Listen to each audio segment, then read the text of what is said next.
Hello everyone, this is Guide to Everything, and in today's video, I'll quickly show you on how you can do a temp tower test in Creality Print in order to calibrate our temperature.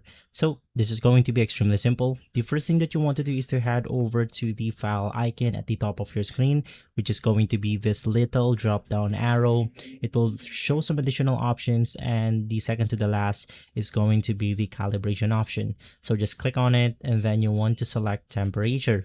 From there, we then have this pop-up menu on which we can select the filament type, the start temperature, and the temperature step.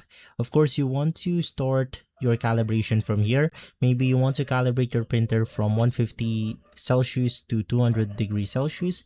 In my case, I'm going to be using the default one, which will start the temperature at 230 and end it at 190. For the filament type, you can adjust this the way you want to, and of course, after, just click on the OK button. Click on yes or click on no.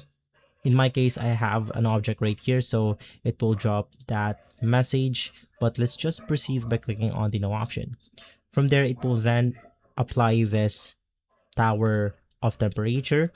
Basically from here, since we have applied 230 on the start temperature, so what you can do is to just print this and notice what's the better quality between this different temperature from, in my case, 190 to 230. And from there, you can then set the best temperature on your Creality slicer, and you have successfully calibrated your temperature on Creality.